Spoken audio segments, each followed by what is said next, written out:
ভাসতে পারে গাইবান্ধার গোবিন্দগঞ্জ উপজেলার বুক চিরে বয়ে যাওয়া করতোয়া নদীর দুই পাশ। এই দুই পাশে প্লাবিত হতে পারে বন্যায়। এই যে বর্ষা চলছে, এই বর্ষায় প্লাবিত হওয়ার সম্ভাবনা দেখা দিয়েছে। আসুন আপনাদের জানাই কিভাবে প্লাবিত হবে এই গোবিন্দগঞ্জের বুক চিরে যে নদীগুলো গিয়েছে সেগুলোর চারপাশ। আপনারা দেখতে পাচ্ছেন নদীতে প্রচুর স্রোত, নদীতে পানি বৃদ্ধির অব্যাহত রয়েছে। আমি যেখানে রয়েছি এটা করতোয়া নদীর কাটাখালী পয়েন্ট। এই কাটাখালী পয়েন্টে আপনাদের দেখানোর চেষ্টা করছি পানি অনেক স্রোত। আপনারা জানেন যে এই করতোয়া নদীর উৎসভূমি হচ্ছে জলপাইগুড়ি জেলা। জলপাইগুড়ি জেলা দিয়ে এই করতোয়া নদী প্রবাহিত হয়ে বিভিন্ন জায়গায় ধারায় উপধারায় বিভক্ত হয়ে গোবিন্দগঞ্জের ভিতর দিয়ে বাঙালি রূপ ধারণ করে এটা গিয়ে দাঁড়িয়েছে যমুনা নদীতে মিলিত হয়েছে। গত 12 তারিখ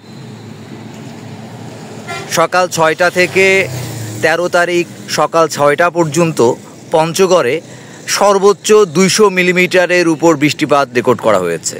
আমি আবারও বলছি, পঞ্চগড়ে 200 মিলিমিটারের মতো বৃষ্টি রেকর্ড করা হয়েছে 12 তারিখে। এই পানিগুলো এই করতোয়া নদী বেয়েই নেমে যাবে।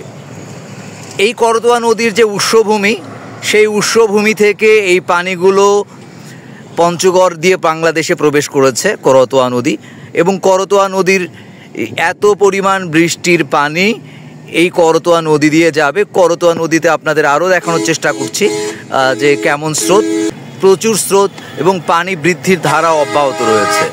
এই পানিগুলো যখন গোবিন্দগঞ্জ দিয়ে যাবে তখন করতোয়া নদীর আশেপাশের যে এলাকা রয়েছে সেই এলাকাগুলো প্লাবিত হওয়ার সম্ভাবনা রয়েছে।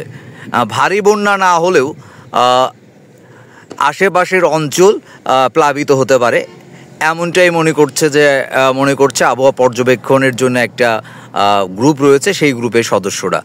আপনারা জানেন যে এছাড়াও রংপুরেও প্রচুর বৃষ্টি হয়েছে, বদরগঞ্জ ওই এলাকা দিয়ে বৃষ্টিপাত হয়েছে প্রচুর, পঞ্চগড় দিনাজপুরেও প্রচুর বৃষ্টিপাত হয়েছে।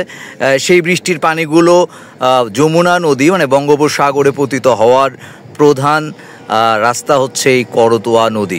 সাথে পঞ্চগড়ের উত্তরে আবহাওয়া পর্যবেক্ষণের যে গ্রুপ রয়েছে, এই গ্রুপের ভাষ্যমতে এখন সেখানে খুব ভারী বৃষ্টিপাত হচ্ছে। সেই উজানের পানিও যদি করতোয়ার মূর্ষভূমি পঞ্চগড় জেলা দিয়ে প্রবেশ করে তাহলেও এই পানিগুলো করতোয়া নদী দিয়ে প্রবেশ করে চলে যাবে, এবং তখন গোবিন্দগঞ্জ উপজেলা করতোয়া বাঙালি যে নদীগুলো রয়েছে সেগুলোর দুই পাশ প্লাবিত হওয়ার সম্ভাবনা অনেক অনেক বেশি। আগাম সতর্ক থাকবেন। ফসলের ক্ষতি, জানমালের ক্ষতি এবং সম্পদের ক্ষতি থেকে নিজেকে সুরক্ষিত রাখবেন।